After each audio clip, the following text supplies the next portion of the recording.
মহাগ্রন্থ আল কুরআন এটি এমন একটি আসমানি কিতাব যাতে বিন্দুমাত্র সন্দেহের অবকাশ নেই, যা গোটা মানবজাতির পথ প্রদর্শনের জন্য মহান আল্লাহ তার শেষ নবী হযরত মুহাম্মদ সাল্লাল্লাহু আলাইহি ওয়াসাল্লামের উপর নাজিল করেছিলেন।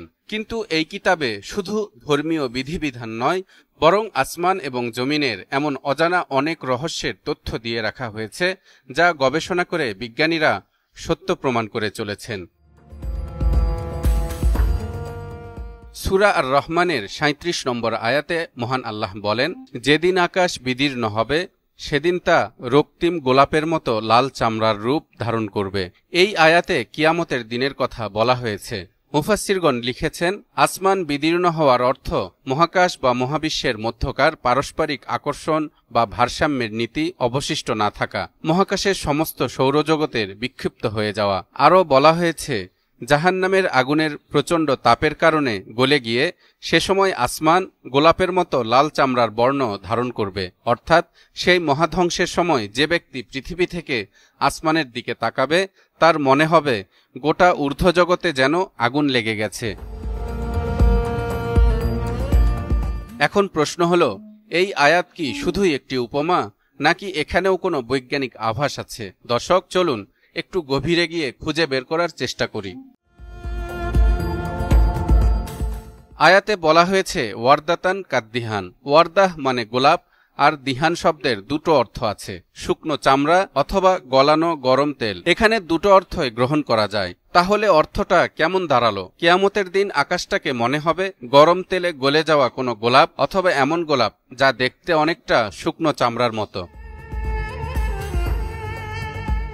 আয়াতে আল্লাহ বলেছেন, যেদিন আকাশ বিদীর্ণ হবে সেদিন মানুষ এ দৃশ্য দেখতে পাবে। আর এখন এমন দৃশ্য দেখতে চাইলে বায়ুমণ্ডল অতিক্রম করে মহাকাশে যেতে হবে। কাজেই আপনি যদি আকাশ বিদীর্ণ করার মাধ্যমে মহাকাশে যেতে পারেন, অথবা আপনার উদ্ভাবিত সরঞ্জাম দিয়ে সে পর্যন্ত পৌঁছাতে পারেন, তাহলে গরম তেলে গলে যাওয়ার মতো একটি বিস্ময়কর গোলাপ দেখতে পাবেন। মহান আল্লাহ তাআলা কোরআনে এমন কোনো দৃষ্টান্ত দেননি যা মানুষ বুঝতে পারবে না। এই আয়াতেও যে দৃষ্টান্ত দিয়েছেন তা মহাকাশ বিজ্ঞানীরা অত্যাধুনিক টেলিস্কোপের মাধ্যমে রোজেট নেবুলা নামের এক ব্যতিক্রমী নক্ষত্র আবিষ্কার করে প্রমাণ করেছেন, যা দেখতে অনেকটা রক্তবর্ণ গোলাপের মতো অথবা গলে যাওয়া তেলের মতো। রোজেট নেবুলা হল এমন এক ধরনের নীহারিকা যা গ্যাস, ধুলো, হাইড্রোজেন, হিলিয়াম এবং অন্যান্য আয়নযুক্ত গ্যাস দ্বারা গঠিত হয়ে মহাকাশের বিস্তৃত অঞ্চলে ছড়িয়ে আছে। পৃথিবী থেকে প্রায় ৫,০০০ আলোকবর্ষ দূরে অবস্থিত এই বিশাল আকারের নীহারিকাটি মূলত ধুলো এবং গ্যাসের একটি বিশাল ভর, এবং এর ব্যাস প্রায় ১৩০ আলোকবর্ষ। এটি হাইড্রোজেন গ্যাসের বিশাল ক্লাউড, যা একটি কেন্দ্রীয় তারকাগুচ্ছের দ্বারা আলোকিত এবং ক্রমেই আরও উত্তপ্ত হয়ে উঠছে। গবেষকদের ধারণা এর তাপমাত্রা ১৫,০০০ ডিগ্রি সেন্টিগ্রেডেরও বেশি। ইংরেজ জ্যোতির্বিজ্ঞানী জন ফ্ল্যামিস্টিড ১৬৯০ সালের দিকে এই নীহারিকাটি প্রথম দেখতে পান। গোলাপের সাথে সাদৃশ্যের কারণে আবিষ্কারের অনেক পরে এর নাম দেয়া হয় রোজেট নেবুলা।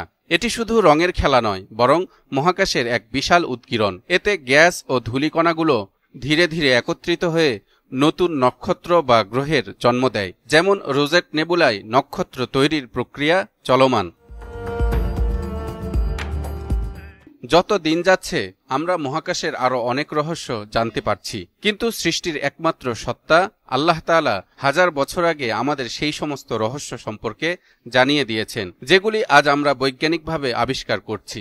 আকাশ বিদীর্ণ হবে এটি শুধু একটি ভবিষ্যৎবাণী নয়, বরং মহাবিশ্বের সৃষ্টি ও ধ্বংসের একটি প্রকৃত অবস্থা। মহাবিশ্বের এই ভাঙন, বিস্ফোরণ বা জন্মনিধনের প্রক্রিয়া বিজ্ঞানের কাছে অবিশ্বাস্য মনে হলেও ইসলামের দৃষ্টিতে এটি আল্লাহর অনন্ত শক্তির একটি সাক্ষী। তাই তো মহান আল্লাহ তাআলা এই সূরা রহমানেই বারবার বলেছেন, তোমরা তোমাদের প্রতিপালকের কোন কোন নেয়ামতকে অস্বীকার করবে।